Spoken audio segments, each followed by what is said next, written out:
फेंक दी, कल हम काय से खेलेंगे। भगवान को तो लीला करनी थी, 4 धामों को लोग भूल गए थे, लेकिन लीला में इस पृथ्वी के मृत्यु लोक के लोगों को ज्ञान भी कराना था। तो भगवान कहते हैं क्या हुआ, ये कपड़े की गेंद मैंने फेंक दी, तो मैं तो राजा का बेटा हूँ, नंद बाबा राजा हैं, मेरे घर में सोने की गेंद है, हीरा की गेंद है, जो गेंद तुम बोलोगे वो गेंद मैं अपने पिताजी से कह करके आप लोगों को दिलवा दूंगा। तो ग्वाले कहते हैं, बोले कृष्ण हम जानते हैं तुम राजा के बेटा हो, लेकिन कृष्ण आप हमको नहीं जानते हैं, हम गरीब आदमी हैं। गरीब आदमी पहली बात तो सोने की गेंद से कभी खेल नहीं सकता, और दूसरी बात अगर हमने घर में रखी तो उसी रात को डकैत आएंगे, डकैत गेंद को ले जाएंगे और हमारी गर्दन को काट जाएंगे, तुम्हारे साथ में ग्वाले और कम हो जाएंगे। तो कृष्ण हमें तो हमारी यही कपड़ा की गेंद ला करके दो। कपड़ा की गेंद लाने के लिए जब कन्हैया जी ने यमुना नदी में छलांग लगा दी है, तो सारे ग्वालों ने जाकर के मैया यशोदा से बोला कि यशोदा तेरा बेटा काली देह पे जहाँ कालिया नाग रहता है यमुना नदी में, वहां पर छलांग लगा दी। यशोदा मैया के हृदय पे वज्र पड़ा। यशोदा मैया रोते रोते यहाँ पर आई और आकर के कहती है मेरे बुढ़ापे में तो संतान हुई, वो भी इस कालीदह में कूद गई, अब मेरा जीने का कोई मतलब नहीं है, मैं भी इस कालीदह में कूद करके अपने प्राण त्याग दूं।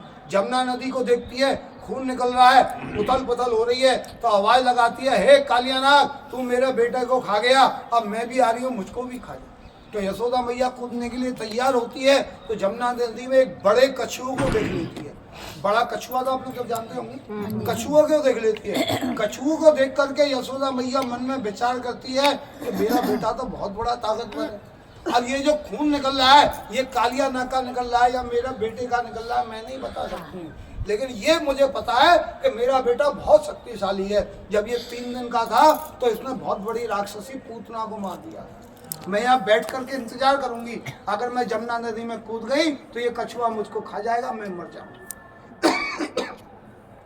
3 दिन 3 रात्रि के बाद में जब कन्हैया जी कालिया नाग के फन पर नृत्य करने देते हुए आए, यहाँ से ध्यान से सुनना आप लोग, तो यशोदा मैया ने उनको गले से लगा लिया। मैया कह रही है बेटा तू नहीं आता तो मैं अपने प्राण इस यमुना नदी में छोड़ देती। तो भगवान कहते हैं मैया ये बातें बाद में करना, ये कालिया नाग के साथ में युद्ध करते करते मेरी शक्ति कम हो गई है, अब मुझे बहुत जोर से भूख लग रही है, मुझे माखन खाने के लिए जाओ। तो यशोदा मैया कहती है बेटा तेरे लिए बहुत सुंदर सुंदर माखन मैंने नंदगांव में रखा है, और नंदगांव चल और मैं तुझे वहाँ पर माखन खाने के लिए दूंगी।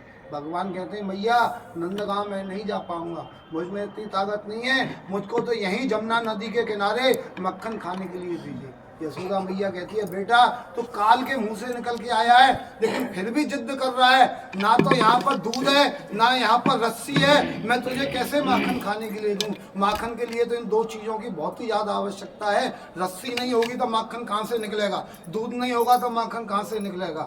तो मैं भगवान कहते हैं मैया से मैया आप भूल कर रही हो, मैं दूध भी यहाँ पर है और रस्सी भी यहाँ पर है, जैसे आप यहाँ बैठी हुई हैं वैसे मेरी गाय भी यहाँ बैठी हुई हैं। जब तक मैं बंसी नहीं बजाता हूँ तब तक मेरी गाय अपने बछड़ों को दूध नहीं पिलाती हैं। मैं यहाँ बंसी बजा रहा हूँ और आप इन गायों से दूध निकालिए। और दूसरी चीज रस्सी की बोल रही थी, तो ये कालिया नाग है ना सांप रस्सी की तरह ही तो है, इसकी रस्सी बनाओ और मुझे माखन खाने के लिए दो। तो मैया कहती है बेटा तेरा तो खेलना है, मेरा ये काल है, मैंने सांप को छुआ सांप मुझको डस देगा, मैं मर जाऊंगी।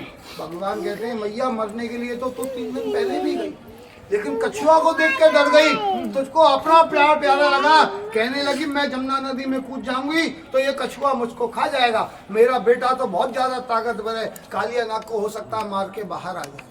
तो उस समय तुझको अपना प्यार प्यारा लगा, अपने बेटे का प्यार प्यारा नहीं लगा, जा अब मैं तेरे हाथ का मक्खन नहीं खाऊंगा। और तुम तो माँ हो, माँ को मैं क्या बोलूंगा, लेकिन कलयुग को मैं स्थापित कर रहा हूँ। कलयुग में जो भगवान की पूजा नहीं करते हैं, जो भगवान को नहीं मानते हैं, यहाँ वृंदावन से मतलब नहीं है, जो भगवान की सेवा नहीं कर पाते हैं उनको ये श्राप लगता है, उनको ये श्राप लगता है कि बुढ़े बुढ़े माता पिता घर में बैठे रहते हैं और जवान जवान बेटा बेटी चले जाते हैं। कोई का बेटा एक्सीडेंट में मर जाता है, कोई फांसी लगा के मर जाता है, कोई जहर खा करके मर जाता है। तो ये भगवान कृष्ण की श्राप की वजह से हुआ है।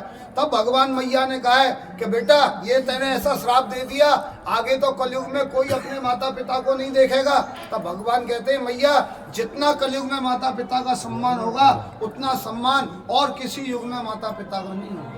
तो आज भी यहीं से भगवान श्री कृष्ण मक्खन खाने के लिए 4 धाम यात्रा करने के लिए गए। 4 धाम यात्रा में सबसे पहले गए जगन्नाथपुरी, लेकिन वहाँ मक्खन नहीं मिला, वहाँ भात का भोग मिला। कहते हैं जगन्नाथ जी का भात और जगत पसारे हाथ। दूसरा गए बद्रीनाथ, वहाँ पर भी मक्खन नहीं मिला, वहाँ पर चने की दाल का भोग लग मिला और तुलसी का भोग मिला। तीसरा गए द्वारका, द्वारका में भी लड्डू और मठरी का भोग मिला। चौथा गए रामेश्वरम, वहाँ पंचमेवा का भोग मिला। लौट के वृंदावन आए और यशोदा मैया से कहने लगे कि मैया मैं 4 धाम घूमे आया, कहीं से मुझको मक्खन नहीं मिला, अब मैं यहाँ वृंदावन धाम में विराजूंगा। मेरे भक्त लोग आएंगे, सोचेंगे इस मिट्टी पर हम लोग अपने पैरों से चले आए, इस मिट्टी पर हम लोगों ने थूका भी है, इस मिट्टी पर मल मूत्र भी छोड़ा है, वो लोग यहाँ आकर के मुझको मक्खन मिश्री खिलाएंगे। उनकी 4 धाम व्रत 84 को उसकी यात्रा का पुण्य प्राप्ति उनको मिल जाएगा। तो आज भी हम लोग आते हैं वृंदावन बिहारी लाल के मंदिर में, अपने माता पिता के नाम से अटका लगा करके जाते हैं, भोग लगा करके।